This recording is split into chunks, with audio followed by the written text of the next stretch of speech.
Ассалаумағалейкум, құрметті қазақстандықтар, ағайындар, бауырлар, жолдастар, жоралар.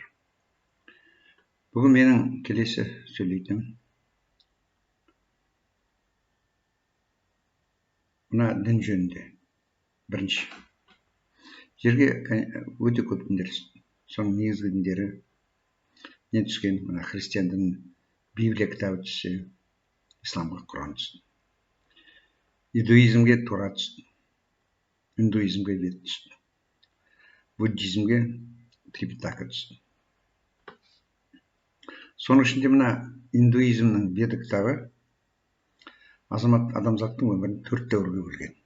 Бірінші Крита-юга, алтын дәуір. Екінші Трета-юга, күміс дәуір.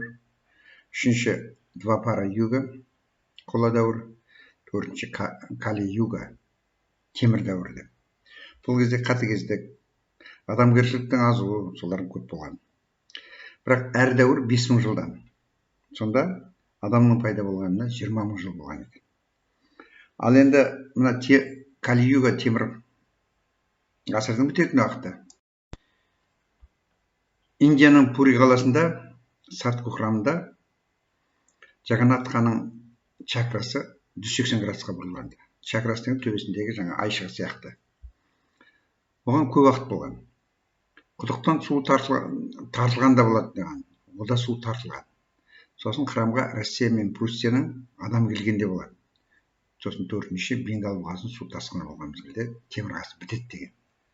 Соны 2001 жылы Светлана Рассушина деген Калининградтан бұрынғы Германияның жері Пруссия ғой енді. Сол психология мен астрологияның институтының директоры келген. Содан жаңағы осы үшінші жаңағы храмға Россия мен Пруссияның адам келгенде деп отқаны, үшінші жаңағы не біткен жаңағы. Үшінші біткен. Содан 2004 жылы Бенгал бұғазында су тасқыны болған. Сонымен Кали-юга, темір ғасыр біткен. Содан Жаганнатханың діни адамы Хари Кришна Дас деген енді 5-6 жылдан кейін алтын ғасыр басталады деген. Енді алтын ғасыр осы 20-шы жылдан басталып жатыр. Енді біз дүниежүзінде 3 не бар жаңа, мемлекетті басқару жүйесі бар. Социалистік мемлекетті басқару жүйесі, капиталист мемлекетті басқару жүйесі, сосын араб халифаттарының басқару. Араб халифаттарының бәрі құранмен жүрген жерде оларда проблема жоқ, олар адамдарының бәрі бай, жақсы тұрып жатыр. Ал социалистік жүйе мен капиталистік жүйені негізінде партия болған жерде бұлардың бәрі іблістің адамдары басқарып отыр. Іблістің адамдары. Бұлар социалистік пен капиталист басқарып отқан екен, бәрі бір жақ болып кетсе, адам өлтірмей қалады. Ібліс бірін-бірін қыру үшін адамдарды, соларды бір-біріне қарсы екі система жасап отыр жүйе. Оның жүйенің негізі неде? Мысалы, бір партия болса, бір жағында коммунистік партия болса, екінші жағында масондар партиясы. Бірақ жаңа ол консерватив, жаңа демократтар болуы мүмкін, консерваторлар болуы мүмкін, түрі болуы мүмкін, бірақ негізгі ар жағы бұларды масондар.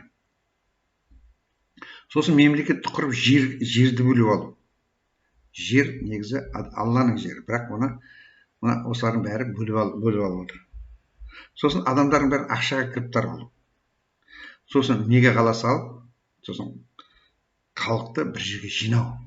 Ондағы мақсаты халықты соғыспен, аурумен, технологиямен құрту, өлтіру.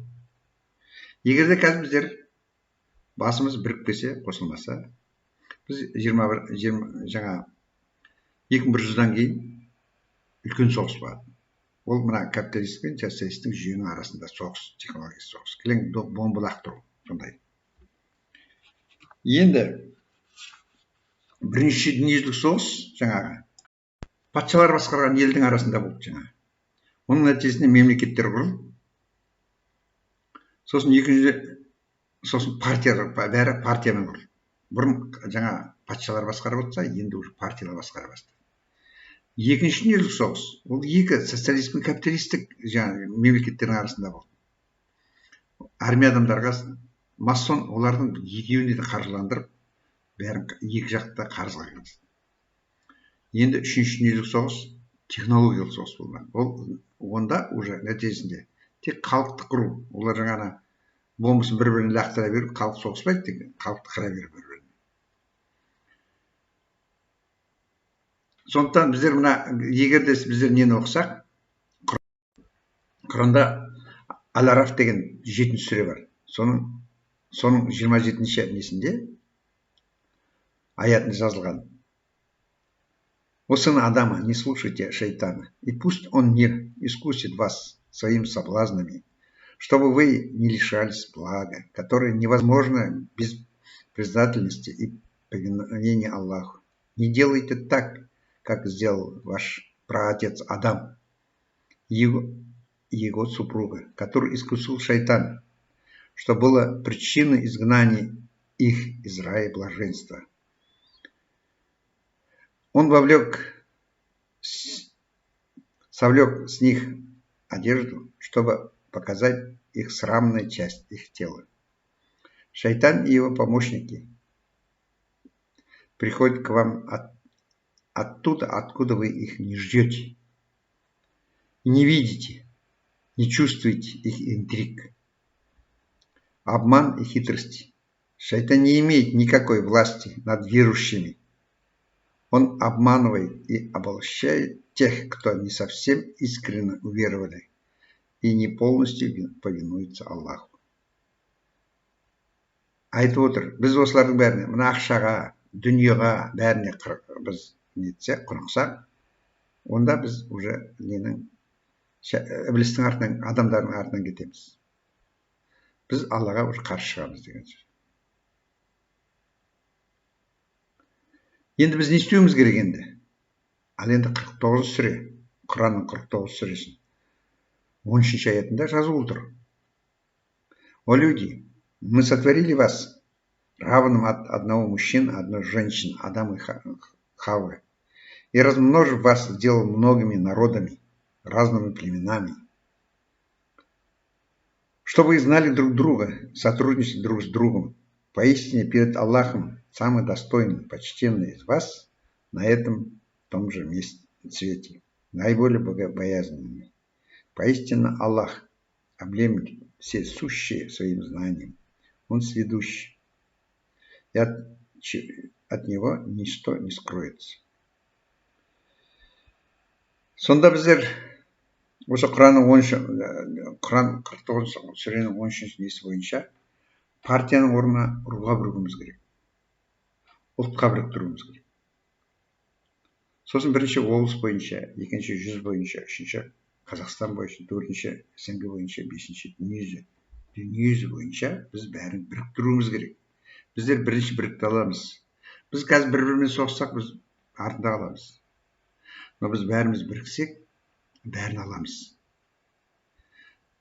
Шыңғысхан мен Батухан бәрі мына басы Европа мен тына шеті, тына Японияға дейін бәрін алды. Енді кезек бізге келіп отыр. Біздің осы қазіргі ұрпаққа келіп отыр. Бұл ұрпақпен біз соғысып алмаймыз. Біз ұрпақтардың бәрін қамқорлап алуымыз керек. Өзіміз тілімізді дамытуымыз керек. Өзіміздің өнерімізді дамытуымыз, өзіміздің салтымызды дамытуымыз керек. Онсыз болмайды. Олардың үлкені ең үстінде. Мына біріккен ұлттар ұйымы сияқты ұйымын құру. Ол ұлттың өкілінен депутат сайланады. Мейхалардың орнына әр руға, немесе ұлтқа өздерінің ауылдарын салу. Мысалы, мына Ақмола облысында Иван Сауыр немістердің ауылын салып отыр ма, Родин деген. Сосын соны салуы Астана мен Қарағандыны етпен, сүтпен бәрін қамтамасыз етіп отыр. Мына Қызылорда облысында Ерали басталған Ілиясов қазақ ауылы. Адамдар тамақпен қамтамасыз етіп, бүкіл өзінің ауылдарын, бүкіл Қазақстанды күрішпен қамтамасыз етіп отыр. Енді осындай ауылдарда әр руға, басқа ұлыстар неге салмасқа? Әрине, бұның бәрі келесі жыл биылдан басталмас, бірақ осы ұсыныс. Бірақ биыл енді алдымызда күтіп тұрған, өздеріңіз білетін боларсыз, Ванга 1995 жылы, 25 жыл бұрын 5-2-ден сақ болыңдар деп ескертіп кеткен болатын. Бірінші 22 ақпан 2020 жылы біз мына коронавируспен қарсы алып, көп адам бізде пандемия болып, адамдар қайтты. Бұны ұйымдастырған Қытай.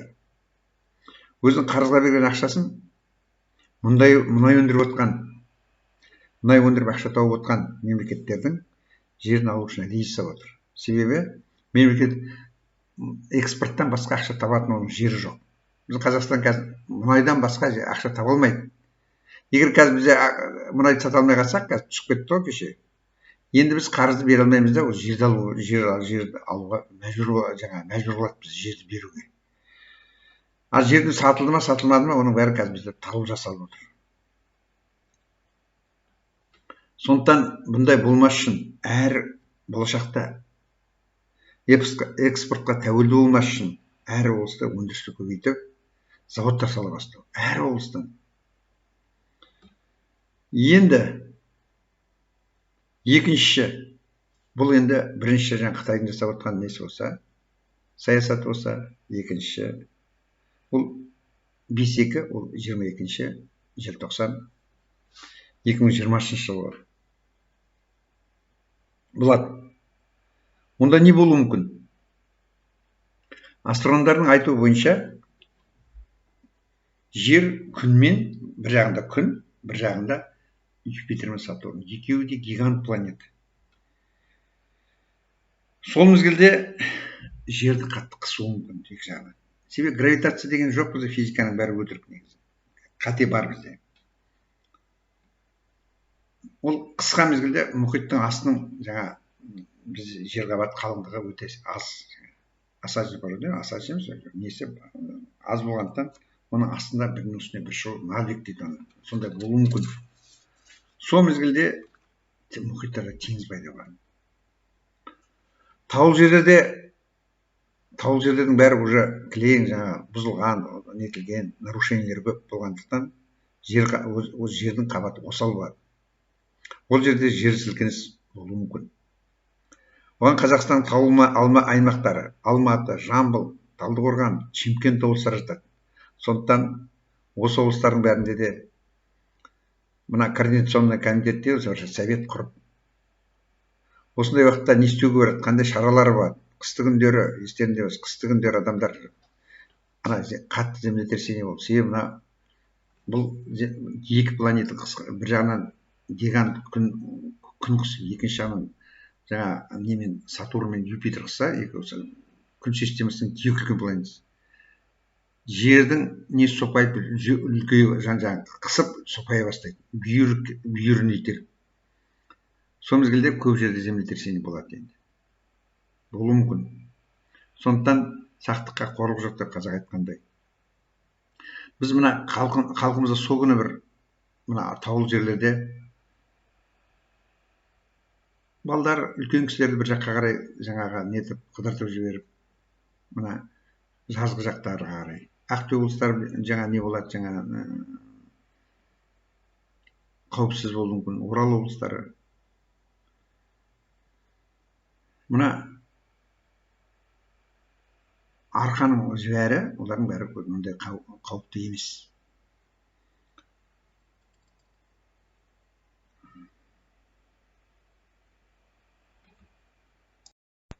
Сонымен қатар, мына 12-ші ғасыр заман басталған болады. Енді жер кеңіп, мына асажын қара дейді ғой, жердің қарсы. Жер ашылып, оның ішіне сулардың бәрі соған құлап жатыр. Мына теңіздің сулары, мұхиттың сулары, олардың мына солтүстік мұхиттардың қарлары ергенмен, әлі судың деңгейі көтеріле қойған жоқ қатты. Неге? Себебі олардың бәрі жер ашылған сен соның бәрі құлап жатыр. Ал жерді қысқан мезгілде судың бәрі кері шығуы мүмкін. Сол кері шыққан мезгілде жердің көп жерін су алып кетуі мүмкін. Сосын Қазақстандағы сулы жер ол Каспий теңізі. Оның астында шөгіндістегі, шөгінді жыныстар, асаши пород дейді орысша айтқанда. Оның қалыңдығы 23 километр. Ода ненің өзі прикаспийский инклизі, Каспий алды ойпаты. Оның қалыңдығы 23 километр болсын, ол ештеңе болмайды енді шынына келгенде. Бірақ мына Маңғыстаумен қиылысатын Туран плитасы деген бар. Сол жерде олардың фундаменті, бізде мына преторозой болатын болса фундамент, оларда даюрский дейді. Олар ана итеріп жатыр. Индия, Африка бәрі итеріп жатыр. Үлкен бірінші жаңағы Гималай, Затухайшын сөйтті. Екінші Памир, сосын Алатау, Қаратау, Ақтау, сөйтіп жайлап Затухайшын бәрі көтеріліп кетті, итеріп кетті жоғары қарай. Олар бәрі жерлерін бәрі.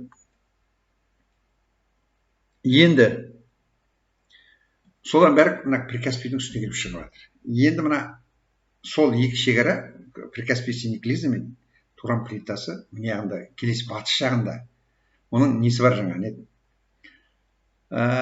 Карпинский деген бар. Мына Россия жағында. Бізде екеуі екі түрлі атады. Bir жағы Туранский, бір жағы Карпинский. Сол жерден не алға қарай жылжып кетуі мүмкін. Жаңа мына более молодой жаңа нелер. Жылжып кеткен мезгілде Каспийдің суы тек қана жаңа мына Атырау облысы мен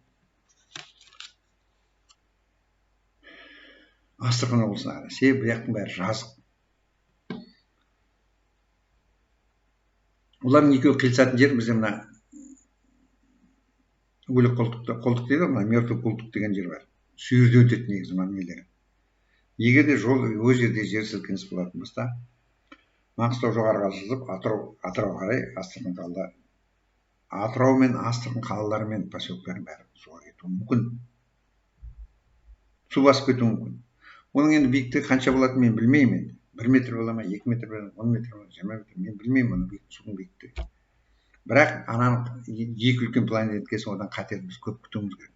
Біз не де болса сақтыққа қорылып жоқтап үлкенге дайындалуымыз керек. Содан басқа бізде поселке өз алдына мына Каспийдің айналасының бәрі, Қазақстанның байлығының бәрі сол жерде. Теңіз де сол жерде. Теңіз месторождениесі дейміз ғой, теңіз. Мына екен. Қашағанда судың бойында. Мына Айманеттің Тұрар, Қаратон, Жайық нефттерінің бәрі соның бойында. Солардың бәрі суға кетуі мүмкін. Ал суға кеткен мезгілде, сосын мына Астраханда газ конденсатный месторождениелер бар. Астрахан облысы мен Калмыцкий астырының бірталай кішігірім мұнай кендерімен бәрі суға кетуі мүмкін. Олардың бәрі суға кететін болса, әрине олардың бәрі көбі электродвигательмен жасап тұр. Олардың замыкать етіп, сондай болуы мүмкін. Тоқтардың бәрі. Ал адам жүрген жерде оның үстіне тоқтың ішіне адам суға кірген, адам тоқтартуы да мүмкін, суға да түсуі мүмкін, сондай нәрселер болуы мүмкін. Сондықтан солардың бәрі месторождениелердің бәрін уақытша тоқтату. Ана электродвигательдерді уақытша жаңа демонтаж жасап алып қою. Бір күн итак-май жаңа бағасы түсіп кетіп жатыр. Бір күн 2-3 күн мысалы алып қойғаннан ештеңе кетпес. Сосын мына Волга мен Жайық егер су алғары жылжып кететін болса, мына Волга мен Жайықтың суларының бәрі лас болады. Ол алдындағының бәрі итеріп, бәрі лас болып, ауыз су тапшылығы болуы мүмкін. Сосын жылу, мына су басып кетсе, біздің мына теплоэлектростанциялар бар. Сосын жаңа біздің мына жылу система жүйелерінің бәрі істен шығуы мүмкін. Сосын адамдардың бәрі үсті басы су болса, оның жылу жоқ болатын болса, адамдардың көбіне салқын тиіп ауруы мүмкін. Сосын қаланы су басып кетсе егер, әрине баспаған жақсы ғой, бірақ біз ең қиынына дайындалуымыз керек. Тамақ тапшылығы болуы мүмкін. Ең маңыздысы бізге адамдардың өмірін сақтап қалу. Өзіміз үнсіз аз халықпыз. Сосын мына осы неге бір организационный комиссия бар. Соның ішіне мына Астрахан облысының губернаторы Игорь Юрьевич Бабушкинді кезінде бізге көмектесті. Мына коронавирустың кезінде жаңа дәрі-дәрмекпен жаңа дәрігерлерін жіберіп көмектесті. Солардың да облыстардың ғалымдары мен үкімет адамдарын оргкомитет қосқаны дұрыс болар еді. Ғалымдар қосқаннан кейін бір-бірімізден пікірталастамыз. Олар менің айтқаныма қарсы олар. Жақтар, бірақ сөзбен неткеннен кейін біздер истинаға жетеміз ғой. Сосын мына қазір көп азаматтарымыз, абзал азаматтарымыз, әр облыстың көп азаматтары бар. Кезінде облыстар жасап, бәрін білетін, сөзі өтетін. Ол жаңғыз бізде емес, барлық оңтүстік облыстарының адамдары да, біздің батыстың адамдары да. Мысалы, біздің батыстан Иманғали Тасмағамбетов, Нұрғалиұлы болатын болса, Мұхамбет Бақтықожа Салихаддинұлы. Солар келіп біздерді. Жаңғыз әкім ештеңе жасай алмайды. Әкім қасында келген жаңа жас балдарым бар. Олар бұрын ондай тәжірибесі болмаған жерде олар сасып қалуы мүмкін. Ал егер мына ондай кісілер бізде арамызға келіп, мысалы, осындай сақтыққа оралып халықты ұйымдастырып, үкімет басшылар халықты ұйымдастырса, үкімет пен басшыларға халық разы болар еді. Өмірге деген көзқарас өзгереді. Егер осы табиғатта болған қатерлерді жұмылып қорғансақ, қалымыздан еңсесі көтеріліп, көңіл көтерілер, мәз болар еді. Кейін халықтан ақша мен тамаққа кіріптар болмашы. Әр ауылды егін, мал, тауық, балық, шаруашылықтарын көтерсек, еліміздің ақшасы құрып кетсе де, халық ашта өлмес еді. Қазір ереуіл мен үкіметке қарсы қажет жоқ олардың бәрі. Онда бізде арам ниет пайда болады. Ал біздің ниетіміз ол әрқашанда. Егер біз ниетіміз бір қарсы шығып өлтіреміз, сөйтеміз десек, онда біздің ниетіміз өзімізге жаман болуы мүмкін. Сондықтан біз ниетімізді дұрыстайық әрқашанда. Біз ниетіміз жақсы болу керек. Бір-біріміз қорғап, бір-бірімізге қамқор болу. Ал бізге жамандық тілегендерді, адамдардың тілектері өздеріне болсын енді. Біздің жерімізді аламын дегендер, Алла тағала олардың өздерінің жерлерін алсын. Солай сөйтіп ұйымдасайық деген келеді Алла тағала. Сондықтан осы үндеуімді бүкіл мына Астанада көп жаңа адамдар, әрбір облыстан жиналғандар, солардың бәрі ауылдарына барып, сондай қауіп қатерден, сондайдан, енді біз мына ауруды біз білмей қалдық шынында да. Енді мынаның болатынын біліп отырмыз. Осы біліп отырып, осыны жасасақ, шынында да халқымыз разы болар. Біз